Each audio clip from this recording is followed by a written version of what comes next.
I'm very happy to be here. I'm extremely happy to see Mrs. Smt Maneka Gandhi, who is doing an amazing job. And it is the kind of person that all people in public life should be.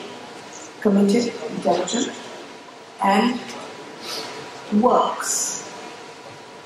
I'm happy to be with you and I congratulate all of you who have won awards.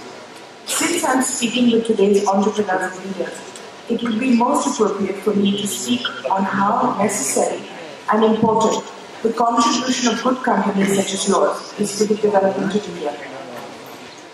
NGOs do excellent work because they reach into the lowest, most unreachable parts of this country to do the things that governments cannot and will not do.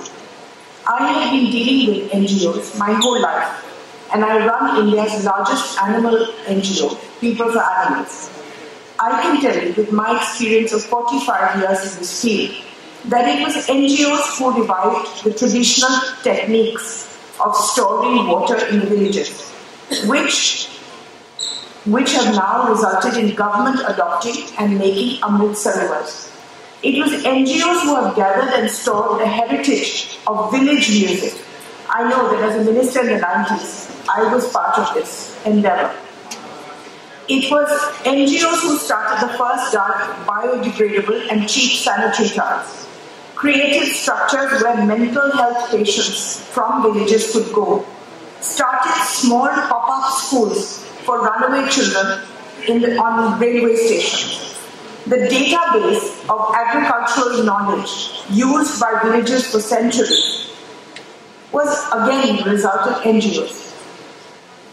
NGOs rewarded and got patents for innovations made by unknown village inventors, which then were bought by large business houses.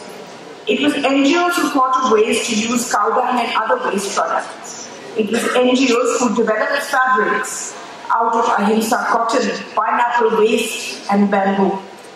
It is my NGO that rescues and rehabilitates more than 5,000 street animals a day, animals that would have been hurt, injured, maybe dangerous to human beings on the street. It has been responsible, my NGO has been responsible for innovations like the red and green dot on your food, the stopping of animal experimentation in schools, electric carts on Vaishno Devi. That is the kind of thing we do.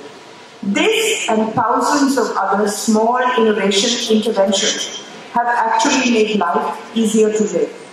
Therefore, partnerships of your companies and NGOs can be the two wheels that will drive India forward in a graceful, democratic manner to make a lasting change. The corporate social responsibilities of your organizations are vital to build a sustainable India. Poverty, illiteracy, lack of health care are still very much there and increasing, and the government has limited resources, and certainly no government has the reach and vision to tackle these challenges in a holistic manner. This is where all of you come in. For instance, to take a few examples, if a company were to put its money, CSR money, into a better bullock-driven cart, then you would change the economics of rural India.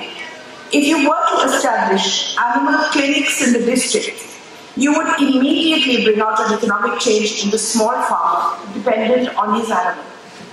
If you were to plant trees, for instance, in an organized and efficient fashion, you would save our agriculture and our food. If you were to put money into organic fertilizer, you would remove the millions of cancer cases that crowd the hospitals. If you were to start excellent job training centers in the district for even things like cooks, drivers, export-oriented textile tailors, plumbers, house builders, nurses, you would create essential jobs for lakhs of people.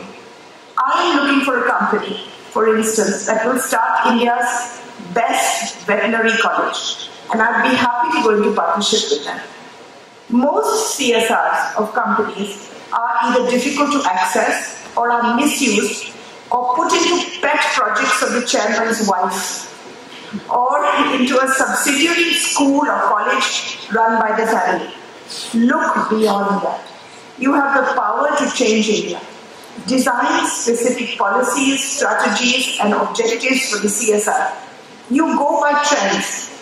For instance, you will either do Beti Bachao because everybody is doing it, or you will do Clean India because everybody is doing it, without the faintest idea of what to do with them.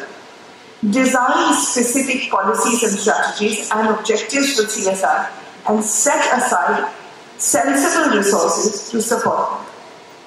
Corporates have amply demonstrated their capacity to significantly impact society and raise the standard of living through responsive actions and sustainable initiatives. The biggest round of innovation that we have seen is during COVID-19. It has been a brutal 2 years and has impacted us all mentally and physically, and we are all still recovering. But we have to acknowledge the technological advancements that took place under the guidance of all of you.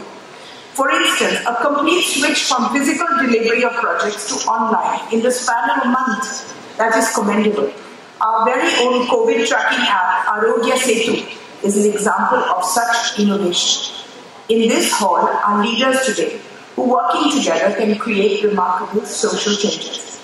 I would like to take a moment and applaud the women today in powerful positions. Bring that extra compassion and sensitivity to your leadership that only women are capable of. I wish you all well, and I'm grateful to the organizers for having asked me to come. Thank you.